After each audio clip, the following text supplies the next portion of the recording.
సూర్యాపేట జిల్లా హుజూర్ నగర్ పట్టణంలోని ప్రభుత్వ క్యాంపు హైస్కూల్ ఆవరణలో మధ్యాహ్న భోజన కార్మికుల నిరవధిక సమ్మె 4వ రోజు కొనసాగుతోంది।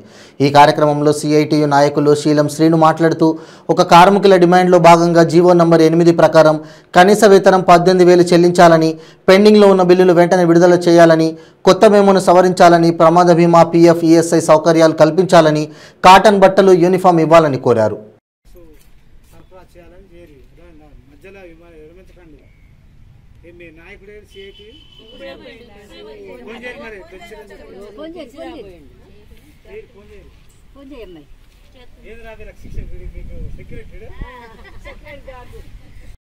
మాకు డ్రెస్ కోడ్ ఇవ్వాలి, అంగన్వాళ్ళకి అన్ని సప్లై చేయాలి, బిల్లులు సరిగ్గా ఇవ్వాలి, గౌరవ వేతనం ఇవ్వాలి। ఈ 1000 రూపాయలుగా కూడా 500 లెక్కన ఇస్తారు 2 నెలలకి, అవిగా కూడా 1000 రూపాయలు చేయండి। మాకు నెలకి గౌరవ వేతనం మాత్రం 18,000 చేయాలని నేను కోరుకుంటున్నాను। ప్రభుత్వం రాకముందులో కేసీఆర్ నేను వస్తే తెలంగాణ ఏర్పడితే మన జాబులు మనై, మన నీళ్లు మనై, మన కోటా మనకి వస్తుందని చెప్పి ఆ రోజు కార్మికులందరినీ ఏకం చేసి అనేక సమస్యలు తెలంగాణ వస్తే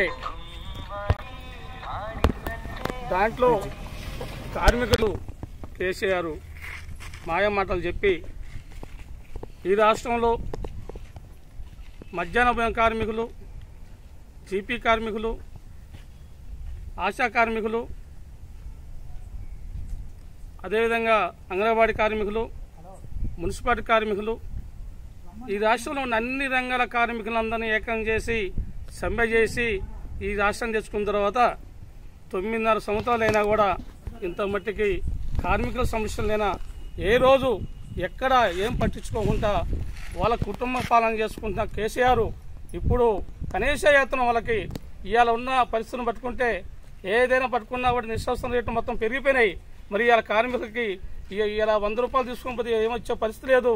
కనీస వేతనం 18,000 ఇవ్వాలని చెప్పి ఒక డిమాండ్ తోటి మేము ఇలా సమ్మెకి అనేది మధ్యాహ్న భోజనంలో సమ్మె దిగుతున్నాం। రాష్ట్ర మొత్తం కూడా ఈ సమ్మెని మధ్యాహ్నం వాళ్ళ ప్రభుత్వం వచ్చి దిగొచ్చిందా కూడా ఈ సమ్మెని విజయవంతం చేసేదంట సగులు చేసుకుంటా ఇంకా ఆందోళన చేసే దాంట్లో ఈ మధ్యాహ్నం పోయిన కార్మికులు చాలా ఇబ్బంది పడతారు।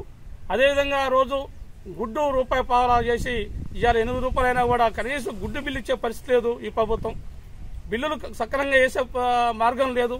కనీసం 5 నెలలకి 3 నెలలకి అంటే వాళ్ళు అప్పులు ప్రభుత్వం వాళ్ళు 1000 రూపాయలు ఇస్తున్నారండి। ఆ 1000 రూపాయలు కూడా ఏప్రిల్ నెల, జూన్ నెల 500 ఇస్తున్నారు। కనీసం ఒక మనిషి కూలికి పోతే గవర్నమెంట్ వారికి తెలుసు, అయినా కానీ మమ్మల్ని అదే ఈ రీతిగా మమ్మల్ని కొనసాగించుతూనే ఉన్నారు। కానీ వాళ్ళకి దృష్టికి ఎన్నిసార్లు చేసిపోయినా అదే 1000 రూపాయలు, అదే 500, ఆ 2 నెలలకు 500 రూపాయల లెక్కనే ఇస్తున్నారు। మాకు డ్రెస్ కోడ్ ఇవ్వాలి, మాకు గుడ్ల పిల్లు ఒక్కొక్క ఇంటికి కూడా తెచ్చుకుంటారు, దానికి 5 రూపాయల గుడ్డు వస్తుందా ఒక్కసారి పరిశీలించండి। 6 రూపాయలు 7 రూపాయలు ఉంటుంది, అయినా కానీ మేము ఒక్కొక్క విద్యార్థికి ఒక్కొక్క రూపాయి నష్టపోతున్నాం। అలా 3 వారాలకి ఎన్ని డబ్బులు ఖర్చు అవుతుందో మీరు ఆలోచించుకోవాలి। మరొక విషయం ఏంటంటే మాకు అంగన్వాడీ వాళ్ళకి గుడ్లు సప్లై చేయండి।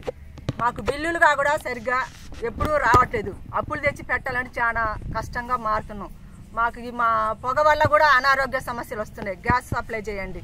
మాకు గౌరవ వేతనం 18,000 ఇవ్వండి। మేము సేర్పుకి సంబంధించిన దాంట్లో నుంచి వచ్చిన వాళ్ళమే, సేర్పుకి మేఫ్మాకి అందులో నుంచి వచ్చిన సంఘాల వాళ్ళమే, మరి మమ్మల్ని ఎందుకు మీరు రెగ్యులర్గా కంటిన్యూ చేయలేకపోతున్నారు? మేమంటే మీకు వంట వండంది ఎక్కడి నుంచి వస్తుంది, పిల్లలు ఎక్కడి నుంచో దూరం నుంచి వస్తారు, వాళ్ళకి మేము వండి పెడుతున్నాం। వాళ్ళ చూడకుండా ఎక్కడెక్కడ ప్యాజెట్ అని చెప్పి కొన్ని కోట్ల రూపాయలు ప్యాజెట్లు పెట్టి ఇవాళ కార్మికుల కొల్లగొట్టే పరిస్థితి ఉంది। అదేవిధంగా కేంద్రంలో నరేంద్ర మోడీ కూడా ఇవాళ 4 చట్టాలు తీసుకొచ్చి 41 చట్టాలు తీసుకొచ్చి కార్మికులని ఎన్నిచ్చే పరిస్థితులు కూడా ఇవాళ నరేంద్ర మోడీ కూడా ఆ పరిస్థితి చేస్తుండు। మరి ఆ రోజు ఏం చెప్పారు, ఎన్నికలకు వచ్చే ముందర కార్మికుల్ని మా వైపు నుంచి అన్ని విధాలా చూసుకుంటాం, మేము అవుట్సోర్స్లో ఉన్న కార్మికులను కూడా పర్మనెంట్ చేస్తామని చెప్పి ఎన్నికల ముందులో ఎన్నో వాగ్దానాలు చేశారు। మరి ఈ రోజు చేసేది వాళ్ళు ఈ రోజు ఏం చేస్తారు? ఈ రోజు ఎన్నికల రాబట్టికే వల్ల కొంతమంది కార్మికులు సమ్మెలు దిగితే కొన్ని హామీలు ఇచ్చి ఆ హామీలను కూడా మళ్ళీ అమలు చేసే దాంట్లో ఇంతమందికి లేదు। గత ఎన్నికల్లో 3,000 రూపాయలు అమలు చేసిండు, అది కూడా ఇంతమందికి అమలు చేసే పరిస్థితి లేదు। ఈ రోజు బిల్లు ఇస్తామని చెప్పి ఈ రోజు అమలు చేస్తున్నది। అందుకే ఏంది మళ్ళీ ఎన్నికలు కాబట్టి మళ్ళీ మాయ మాట చెప్పి కార్మికులందరం కూడా సరే విధంగా ఆ ఎన్నిసే పరిస్థితులు కార్మికులైనా మరి ఈ ప్రభుత్వం ఈ కేసీఆర్ ఈ మంత్రులు కూడా పాలకవర్గం మొత్తం కూడా వాళ్ళ డబ్బులు వాళ్ళ ఆస్తులు పెంచుకుంటుందని కార్మిక పట్టాన ఏ రోజు కూడా ఎన్నడూ కూడా వాళ్ళ వైపు చూసి మరి వాళ్ళ సమస్యలను తీసుకొని వాళ్ళకు బాగా చేసే దాంట్లో ముందున్నామని చెప్పి మా ప్రభుత్వం ఎన్నడూ మా కార్మికుల వర్గం చూడలేదు. ఇప్పుడు కూడా చెప్తున్నాం, డిమాండ్ చేస్తున్నాం మేము ఖచ్చితంగా ఈ యొక్క మా కోరికలను తీరేదా కూడా అన్ని సంఘాలు ఈ అన్ని రంగాల నుంచి కూడా ఈ సమ్మెలలో ఉన్న రంగాలందరూ కూడా ఈ ప్రభుత్వం దిగొచ్చి వాళ్ళ కోరికలు తీసేదా కూడా ఈ ఉద్యమం ఆగదని చెప్పి స్కూల్లో వంట చేస్తా. నేను కనీస వేతనం కల్పించాలని మా కోరిక మెయిన్. మేము కళ్ళు పోతున్నాయి, నడువులు పోయినాయి, ఒళ్ళంతా ఆగమైపోయింది, ముసలోళం అయిపోయింది. మేము అయినా కానీ ఆ 1000 రూపాయలతోనే మేము పోరాడుతున్నాం. గురుకుల పాఠశాలలో ఎలా ఇస్తున్నారో మెనూ కానీ ఏదైనా జీతం కానీ అలా కల్పించాలని మేము కోరుకుంటాం. మొన్న మాకు చీరని ఇచ్చారు. చీర ఇచ్చిరంటే మేము చాలా సంతోషపడ్డాం. కేసీఆర్ మమ్మల్ని గుర్తించిండే ఇన్ని సంవత్సరాలకి అని. కానీ అది అలుక్కోవటానికి కూడా పనికిరాదు. ఒక మసి గుడ్డకు కూడా వాడుకోలేము ఆ గుడ్డని. అలాంటి చీర మేము అంత చీపు చీర అంటే అసలు వేసినాం. దానికి ఉపయోగం లేని వస్తువు ఇస్తే ఏంది, ఇవ్వకపోతే ఏంది, దానివల్ల ఉపయోగపడ్డది అయితే ఏం లేదు కదా. కానీ అన్నీ కల్పించాలని, టమాటా కానీ ఉల్లిగడ్డ కానీ ఏదైనా నూనె కానీ అన్ని రేట్లు పెరిగిపోతున్నాయి. మేము పెట్టలేకపోతున్నాం. అన్ని కల్పించి మాకు కనీసం 18,000 కల్పించాలని మేము కోరుకుంటున్నాం.